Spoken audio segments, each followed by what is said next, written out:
No vídeo de hoje eu vou falar os principais erros que eu vejo que as mães cometem, principalmente com o bebê recém-nascido, nesse primeiro mês de vida. E é importante vocês ficarem atentos a essas dicas, porque muitos desses erros são culturais e podem colocar a vida do bebê em risco. Aqui hoje eu vou falar, se você comete algum desses erros, não se culpe. Nós sempre queremos fazer o melhor para os filhos. A gente erra querendo o melhor para eles. Por isso que esse vídeo aqui é para vocês, para cuidar do seu filho da forma mais segura possível. Eu sei que tem um monte de palpiteiro aí de plantão, mas aqui vão as dicas para você fazer a coisa certa e da forma segura. O primeiro erro que eu costumo ver aqui é em relação a medicações. O bebê nessa idade vai ter muita cólica, ele faz cara de sofrência, isso é normal. O bebê vai chorar. Eu costumo dizer que o bebê precisa chorar. É normal o bebê chorar em média 2 horas por dia. Ah, doutor, mas o bebê não chora. Então não conta para as outras mães, porque isso é exceção. É normal o bebê chorar. Se ele tá estressado, ele vai chorar. Ele tá fora da barriga, ele vai chorar. Se ele tá com calor, ele vai chorar. Então passar por esses períodos de choros, cara de sofrência, é normal. E nós medicarmos o bebê para choro, para dor, quando é o desenvolvimento, a parte natural, isso é um risco. Bebê é diferente de adulto, diferente de criança mais velha. Eu mesmo já intubei, ou seja, eu coloquei aquele tubo porque a criança parou de respirar 2 vezes, porque a criança estava intoxicada com coma alcoólico por homeopatia. Foi prescrito homeopatia para uma criança, para um bebê por cólica e foi manipulado numa farmácia e não se atentaram em manipular em álcool. Homeopatia, que é algo teoricamente que está tudo bem, mas nesses 2 casos foi extremamente grave. Todo remédio tem um risco. Para o bebê recém-nascido, o risco é muito maior, então nós temos que evitar dar qualquer tipo de remédio, seja para cólica, seja para dor. É claro, a não ser que o pediatra tenha prescrito com a indicação certa. É comum chegarem aqui no consultório já com um bolo de medicações que os pais compraram, a vizinha falou, a tia falou, e mesmo as coisas naturais. O que é natural nem sempre é seguro. Tanto que a maioria das medicações, o que a gente faz? A gente tira o que faz mal do natural e fabrica a medicação. Chás, ervas, seja o que for. Nós pegamos muita intoxicação, nós pegamos problemas graves nos bebês recém-nascidos por conta desses remédios sem prescrição médica. Então essa aqui é a primeira dica. Jamais medique seu bebê se não for prescrito pelo médico e evite dar o máximo possível de medicações. O outro erro comum é pôr roupa demais. O bebê não passa frio, ele passa calor. Mão, pé, nariz, orelha gelado é um bebê saudável. Isso não quer dizer que ele está com frio. Na verdade, o que dá risco para a criança é nós expormos ela à aglomeração. O pediatra não tem preocupação com friagem. A gente aqui nos hospitais, eu nunca internei nenhum bebê, nunca ouvi falar de um bebê com hipotermia. O que a gente interna são bebês com o quê? Desidratação, porque estão igual um esquimozinho. Ou então é bebê com morte súbita, porque aquecer demais aumenta o risco também da morte súbita. Nós temos que nos guiar pela nossa temperatura. Se a gente está confortável, o bebê está confortável. No primeiro mês de vida tem uma regra, é 1 grau acima, do tipo, eu estou bem pelado, o bebê está bem de fralda. Eu estou bem com uma blusa mais comprida, o bebê com uma blusa um pouco mais grossa. Nós não devemos exagerar. Coloca a mão no peito ou na barriga.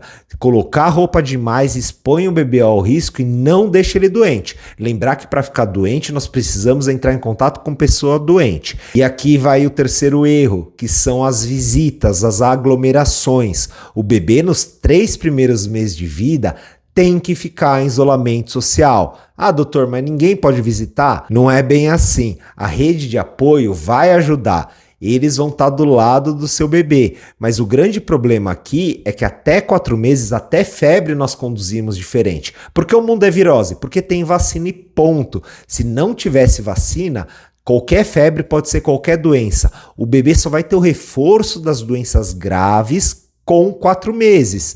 Antes disso, o sistema de defesa deles é extremamente baixo e também ele não tem proteção. A única proteção vem do leite materno. Nós conduzimos febre até 4 meses de forma diferente. Quando você vai no hospital e não colhe exame, é porque seu filho tem vacina. Por exemplo, se seu filho tivesse 7 meses sem vacina, ia colher exame. Mas desde que o governo aqui no Brasil dá vacina para a maioria das doenças graves, o mundo virou virose, porque a maioria das doenças são não vacináveis, então o risco da criança morrer por uma doença grave vacinada é baixo, mas até os 4 meses ele não tem essas vacinas. Então nós devemos deixar o bebê pequeno em isolamento social. Se alguém da família tiver com o nariz escorrendo, tosse, febre, diarreia, não é para visitar. Ah, doutor, mas é rinite. Não dá para saber. Por exemplo, se eu tiver rinite alérgica, vai ser o ácaro que vai atacar meu nariz. Ele vai inflamar e eu vou começar a espirrar e coçar o nariz. O Covid, H1N1 faz exatamente a mesma coisa. É impossível o médico saber. A maioria das infecções virais são leves, parece um resfriado, parece uma alergia.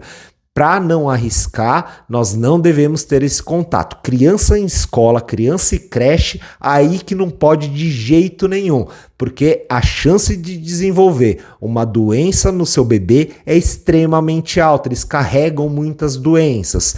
Por isso que só as pessoas extremamente necessárias. Se tiver algum sintoma, máscara e álcool gel. Não sai com o seu filho, principalmente em aglomerações. Para vocês terem ideia, nós ficamos em pânico por causa do Covid. Isso é uma doença que tinha um alto risco de mortalidade, mas o bebê recém-nascido é mais arriscado que o Covid para as doenças que estão em circulação. Então, se por Covid vocês estavam com medo, para o bebê recém-nascido tem que ser um medo maior ainda. Então pode pagar de chato, qualquer coisa, coloca a culpa em mim. Fala que o pediatra não deixa. Não é para visitar se está doente e é para evitar aglomeração. Não é para ficar beijando o bebê aí à torta e à direita. Uma reclamação que eu vejo das mães é que as pessoas vão, pegam na mãozinha, beijam e falam que ela é chata quando ela pede para não fazer. As pessoas também têm que ter um pouquinho de bom senso. Você tem um grande risco de transmitir uma doença para o bebê recém-nascido. Sempre pergunta para a mãe se você pode pegar e pode beijar. Como último erro aqui é em relação a acidente. Apesar de eu ter falado que em relação a doença infecciosa, isolamento social, graças a Deus, as doenças infecciosas que levam à morte na infância caíram drasticamente. O risco de uma criança morrer por uma doença infecciosa com febre, hoje em dia é extremamente baixa. O que nós pediatras vemos como catástrofe é acidente. Quando você vai no médico, ele fala, é virose, 40 graus, espera 48 horas. Não é o caso abaixo dos 3 meses. Mas é porque nós não vemos mais crianças grandes vacinadas morrerem. É exceção. O que nós vemos sempre e é catastrófico é acidente. Por isso que o nosso foco maior é prevenção de acidente. A mortalidade é maior do que febre, do que infecção. E aonde é que está o risco no recém-nascido? Tá no berço, tá na cama. Ele não vai cair, não vai comer nada que não pode, mas ele pode sufocar. A síndrome de morte súbita do bebê, principalmente esses 6 primeiros meses de vida até 1 ano, é extremamente importante. Por quê? Porque é prevenível.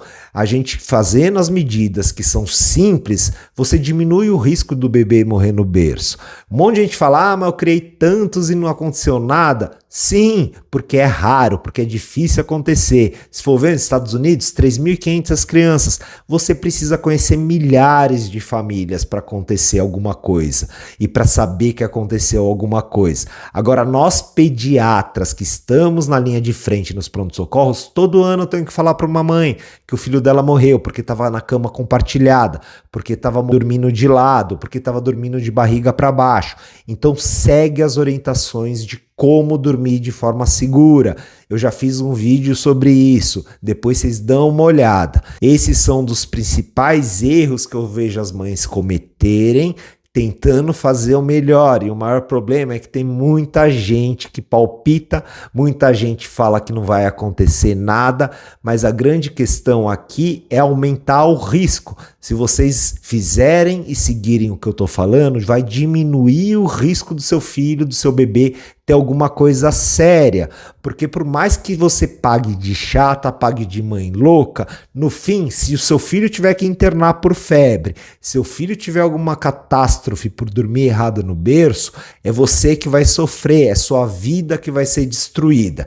Então não escuta os outros, só quando for conselho bom, segue o que eu tô falando aqui, e se você gostou das dicas, curte e segue o canal, que para o YouTube é extremamente importante. E eu sempre tento trazer aqui as orientações mais atualizadas das academias médicas, tá certo?